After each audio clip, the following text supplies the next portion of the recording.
Apakah ada kasus depresi itu sebenarnya pada anak, Dok? Dari anak-anak sampai lanjut usia bisa mengalaminya. Hal apa saja yang menyebabkan depresi itu pada anak, Dok? Ya, adanya pola pengasuhan yang tidak tepat, yang salah, ya. Nah, ini bisa memicu terjadinya risiko anak mengalami gangguan mental emosional termasuk depresi ini. Bagaimana cara mendeteksi depresi itu pada anak-anak, Dok?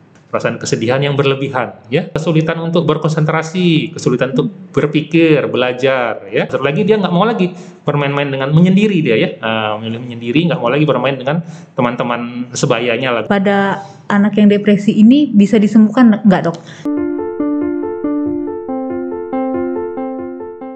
Assalamualaikum warahmatullahi wabarakatuh. Kali ini masih bersama saya Dr. Vera Elsa Masiagian dalam podcast Seksi Ansietas PPPD SKJI. Salam sejahtera, salam sehat jiwa.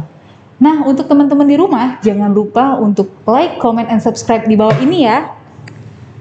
Kali ini kita kedatangan narasumber yang sangat luar biasa. Ada Dr. Muhammad Surya Husada, Magister Kedokteran Spesialis Kedokteran Jiwa.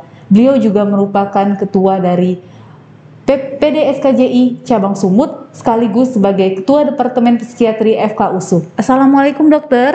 Waalaikumsalam warahmatullahi wabarakatuh. Gimana, Dok, kabarnya hari ini, Dok? Alhamdulillah baik. Alhamdulillah. Dok, kali ini di podcast ini kita punya topik yang sangat menarik nih, Dok. Ada depresi pada anak, apakah berbahaya? Iya, baik. Terima kasih juga telah diundang di acara podcast ini. Terima kasih, Dokter. Dok, kira-kira, Dok, apakah ada kasus depresi itu sebenarnya pada anak, Dok? Iya, baik, terima kasih. Ya, ini topik yang sangat menarik dan bagus sekali ya untuk diketahui oleh kita bersama ya. Nah, jadi memang depresi ini seolah-olah kalau di pandangan masyarakat umum itu hanya bisa terjadi pada orang dewasa saja ya. Orang yang stres, depresi, gangguan jiwa itu kan orang dewasa aja biasanya ya kan. Nggak mungkin lah pada anak-anak. Nah, ternyata anak-anak itu juga bisa mengalami depresi. Gangguan depresi bisa terjadi dari segala rentang usia. Jadi dari anak-anak, usia, betul, ya, dari anak-anak sampai lanjut usia bisa mengalaminya, ya. Jadi ada memang, ya. Tapi itulah yang selama ini masih banyak yang belum dikenali, ditandai oleh masyarakat. Ya. Seberapa sering dokter mendapati depresi pada anak-anak, Dok? Iya, kalau kasusnya itu memang di kita masih jarang. Mungkin tadi ya terkait stigma yang masih ada di masyarakat ya, bahwa anak-anak kan nggak mungkin lah mengalami gangguan jiwa ya, ataupun kalau gangguan mental pada anak itu kan paling dikaitkan dengan gangguan tertentu aja, paling itu kan anak autis, anak hiperaktif. Kalau depresi atau apalagi gangguan jiwa yang berat kan nggak mungkin anak-anak seperti itu ya. Sangat jarang ya, Dok ya. Padahal ada, betul, walaupun memang tidak sebanyak pada orang dewasa ya, ataupun yang remaja ya. Nah, jadi biasanya memang kalau puncaknya itu kan dia pasti pada usia 20-an akhir dan 30-an ya. Nah, usia 30-an ya. Nah, tapi pada anak-anak juga bisa mengalami. Nah, kalau di data di luar negeri itu ada sekitar 3-4% katanya ya anak yang mengalami gangguan depresi ini. Tapi memang di Indonesia sekali lagi tadi masih jarang ya, masih ya di bawah 1% lah ya anak-anak yang datang berobat dengan gangguan depresi ini ya. Karena tadi mungkin dari pengaruh masih banyak yang belum mengetahui masalah ini. Jadi memang mungkin masih jarang yang membawa ke konsultasi ke psikiater ataupun ke psikolog anak gitu ya. Kira-kira, Dok, hal apa saja yang menyebabkan depresi itu pada anak, Dok, biasanya, Dok? Ya, baik, terima kasih. Jadi secara umum kan ada dua faktor yang mempengaruhi proses tumbuh kembang seorang anak. Yang pertama itu faktor internal ya, faktor internal atau intrinsik. Nah, itu memang bawaan sifat kepribadian dari seorang anak. Kemudian juga satu lagi adalah faktor genetik ya, faktor genetik. Nah, jadi ini berperan penting juga ya. Jadi memang ada anak yang memang bawaan sifat kepribadiannya itu yang memang cenderung mengarah ke gangguan-gangguan mental emosional ya, seperti adanya perilaku inhibisi ya. Jadi sama ini jadi anak ini juga sama berisiko untuk mengalami gangguan mental lainnya juga gitu, seperti gangguan kecemasan juga ya. Nah, kemudian faktor genetik ini katanya juga berperan ya. Jadi kalau ada seorang anak yang yang memiliki orang tua yang dulunya pernah mengalami gangguan depresi, itu risiko untuk mengalami gangguan depresi meningkat sampai 3 kali lipatnya. Sampai 3 kali lipat. Betul ya. Itu masih yang pertama ya, faktor instruksi. Yang kedua adalah faktor dari luar ya, faktor eksternal ya, atau faktor pengasuhan ya. Nah, ini adalah bagaimana si anak mendapatkan pengasuhan ya, perawatan dari sejak kecil sampai dengan besarnya ya. Nah, di sini banyak faktor dari orang tua ya. Jadi bagaimana anak dibesarkan ya, pola pengasuhan ya. Pola pengasuhan betul ya. Jadi adanya pola pengasuhan yang tidak tepat, yang salah ya. Nah, ini bisa memicu terjadinya risiko anak mengalami gangguan mental emosional termasuk depresi ini. Jadi tadi bisa dari kepribadiannya, kemudian dari genetik ya dok ya. Betul ya. Kemudian dok, bagaimana cara mendeteksi depresi itu pada anak-anak dok?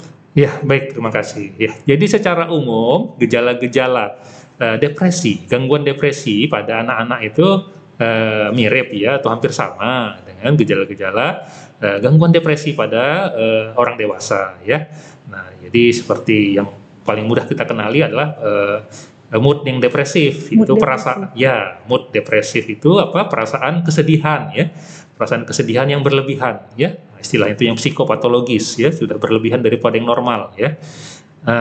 Kemudian adanya anhedonia, jadi ini perasaan kehilangan ya, minat dan kesenangan seseorang terhadap aktivitas yang sebelumnya disenanginya atau disukainya ya. Contohnya hobinya ya.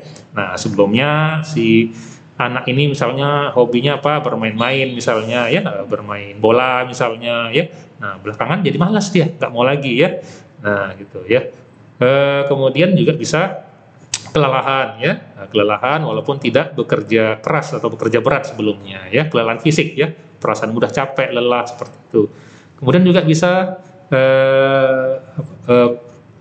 nafsu makan yang menurun ya, selera makan menurun ya. Tapi memang pada beberapa kondisi bisa terjadi karena sebaliknya, nafsu makan meningkat bisa ya. Kemudian juga susah tidur ya, susah tidur, kesulitan tidur ya, di mana biasanya itu tidurnya berkurang, menurun ya, sering-sering terbangun di tengah malam, itu nggak nyenyak ya. Nah, walaupun bisa juga tidurnya jadi berlebihan, bisa juga ya, tapi itu biasanya lebih kecil ya, yang mengalami seperti itu. Kemudian kesulitan untuk berkonsentrasi, kesulitan untuk berpikir, belajar ya. Kemudian adanya perasaan bersalah yang berlebihan ya. Kemudian ada perasaan rendah diri ya, merasa diri tidak berharga seperti itu. Kemudian putus asa, rasa tidak ada harapan ya, bahkan mau sampai bunuh diri ya, pikiran-pikiran untuk mati saja atau bunuh diri, itu yang paling berbahaya ya. Itu biasanya sudah yang berat ya. Tapi pada satu lagi adalah keluhan-keluhan fisik ya, keluhan-keluhan fisik seperti ya pening ya, nyeri kepala, pening yang kronis yang nggak hilang-hilang seperti itu ya, ataupun keluhan-keluhan lambung ya, keluhan-keluhan di tubuh ya. Nah, itu juga sering ya. Nah, itu secara umum ya. Kalau pada anak-anak, apalagi anak-anak yang masih di bawah 12 tahun lah ya, yang belum remaja, karena kalau remaja sudah mirip sih gejala seperti yang dewasa ya. Kalau anak-anak, terutama anak lebih kecil, dia biasanya dalam bentuk gangguan tingkah laku ya, jadi tingkah laku atau jadi lebih cerewet, lebih rewel gitu ya dari sebelumnya ya, gitu, emosian ya. Bahkan pada anak-anak yang di bawah 5 tahun, balita, itu bisa istilah itu tantrum ya, ledakan jadi emosi yang tiba-tiba. Termasuk bagian dari depresi ya dok? Bisa, bisa itu ya, bisa ya, itu menunjukkan suatu gejala gangguan mental emosional ya, termasuk depresi ya, tantrum, menangis tiba-tiba, berguling-guling di lantai, macam-macam bentuknya kan, menghantu-hantukan kepala ke dinding atau ke lantai. Nah, ini yang paling takutkan itu juga ya, karena bisa mencederai dirinya kan. Nah, itu juga bisa ya, menangis, kemudian susah untuk melepaskan diri dari orang tuanya seperti itu ya.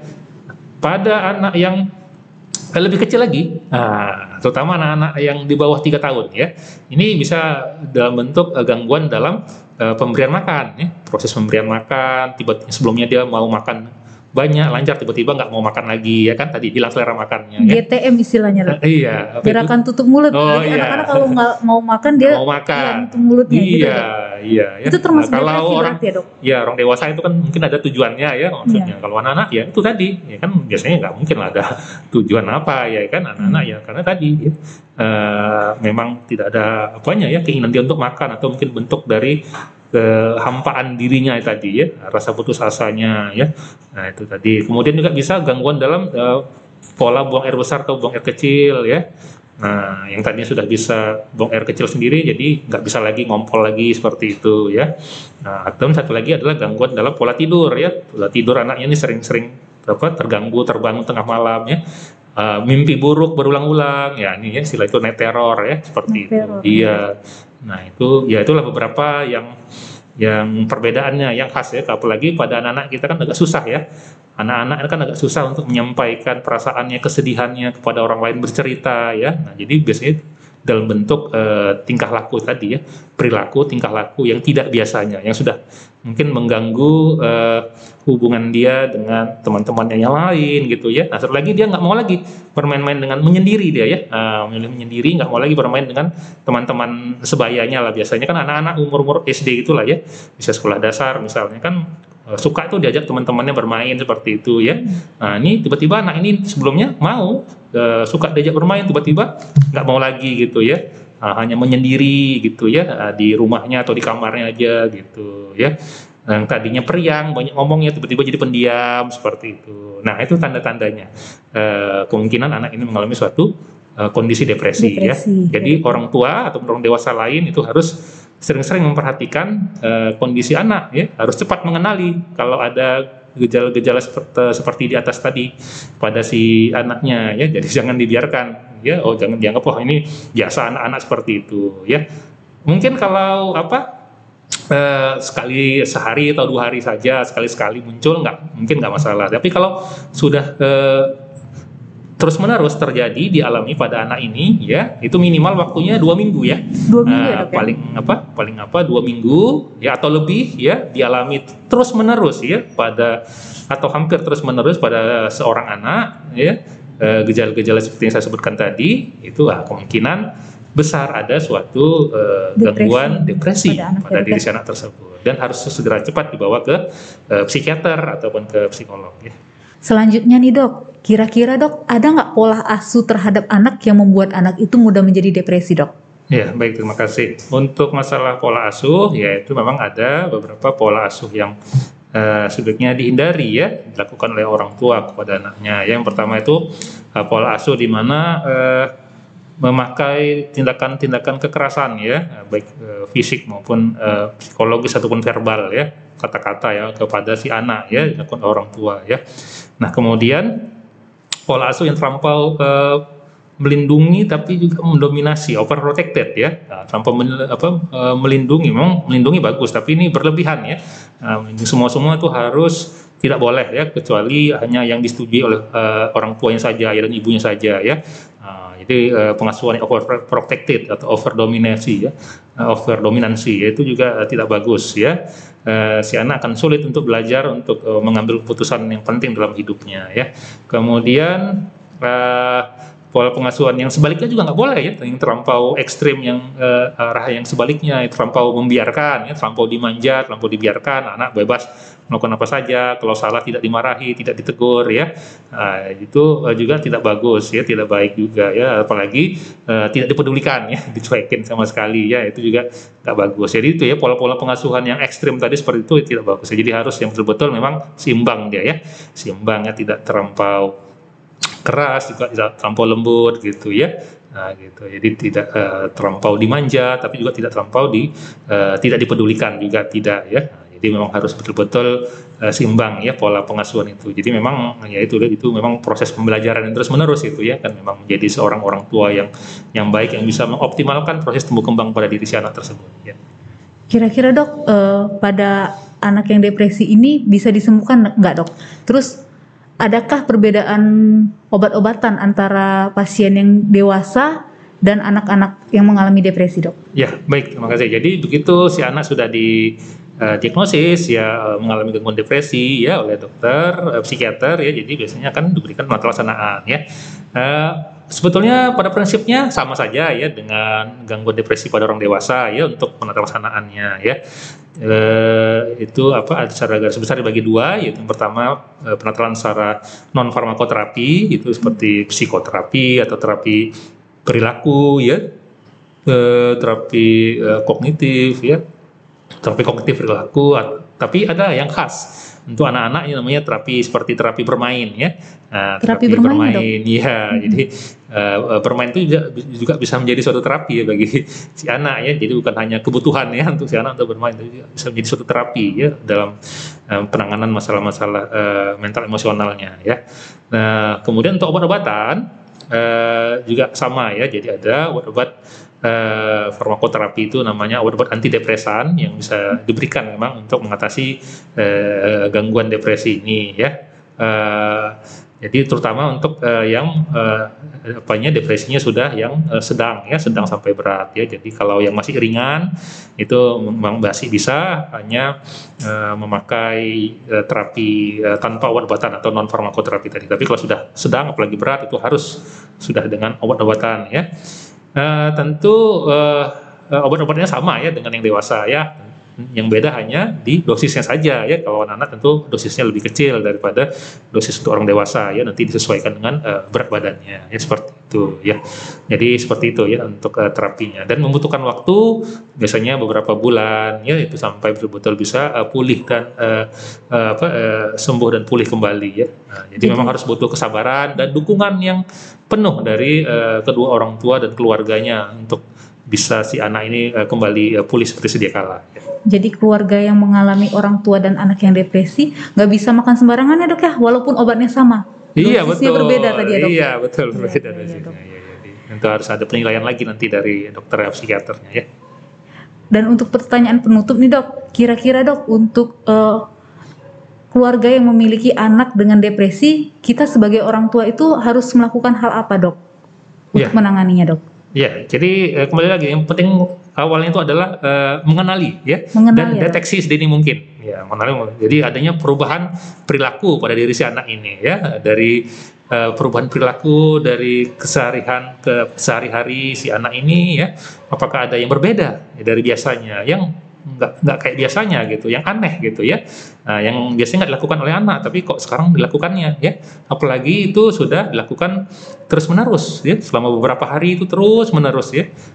Jadi memang kalau anak-anak itu biasanya anak-anak kecil misalnya di sini ya, biasanya itu kan agak ada beberapa anak juga yang lebih gampang kemudian gitu ya, gampang apa istilahnya cengeng atau merajuk seperti itu ya, tapi kan biasanya mudah untuk dibujuk kembali ya, bisa kasih hadiah atau apa ya, diajak bermain yang disenanginya, biasanya kan bisa pelan-pelan bisa hilang gitu ya, lupa dia dengan kesedihannya ya sebelumnya ya. Nah, tapi kalau anak yang sudah ada gejala depresinya, itu nggak akan bisa ya. Jadi walaupun kita bujuk ya dengan sesuatu yang sebelumnya menarik sama dia, tetap aja dia merasa suntuk, merasa sedih gitu ya, ya merasa ataupun emosinya tetap aja ini ya tidak stabil gitu ya, marah-marah gitu ya, nggak jelas gitu ya. Nah, jadi kalau sudah terjadi seperti itu, oke, ini sudah berarti nggak biasa-biasa lagi ya. Ini bukan suatu emosi yang biasa-biasa dari si anak ya. Nah, ini sudah ada kemungkinan suatu masalah perilaku ya, masalah mental emosional. Segera ya, cepat bawa ke ahli kesehatan jiwa ya, ke psikolog atau psikiater ya, untuk dilakukan screening ya. Jadi ada beberapa alat screening, wawancara, kuesioner untuk mengetahui apakah ini si anak sedang mengalami depresi atau tidak ya. Kemudian kalau memang nantinya setelah melalui screening, kemudian melalui proses diagnosis, ternyata memang si anak mengalami gangguan depresi, maka akan bisa dilakukan penata laksanaan secara cepat dan tepat ya, sehingga nanti bisa segera pulih kembali juga dengan secepat mungkin. Mungkin demikian, terima kasih. Dokter, karena waktu kita juga sudah di akhir, kami sangat berterima kasih atas kesempatan dokter untuk datang ke podcast kami. Betul. Semoga dokter sama-sama bisa ada kesempatan datang di episode-episode berikutnya. Amin. Nah dok, kira-kira untuk teman-teman di rumah yang ingin konsultasi sama dokter bisa kemana ya dok? Ya, baik, terima kasih. Ya silakan kalau mau ada teman ataupun keluarga yang perlu berkonsultasi mengenai masalah anak atau remaja yang kemungkinan mengalami gangguan mental emosional, boleh kalau mau, mungkin saya ada di bagian KSM Psikiatri, Rumah Sakit USU, dan di Rumah Sakit Umum Pusat Haji Adam Malik Medan. Demikian, terima kasih. Jadi di Rumah Sakit USU dan Rumah Sakit Adam Malik Medan ya, buat teman-teman yang ingin konsultasi bersama Dokter Surya. Nah, demikianlah podcast kita hari ini. Tiada kesehatan tanpa kesehatan jiwa. Assalamualaikum warahmatullahi wabarakatuh. Waalaikumsalam warahmatullahi wabarakatuh.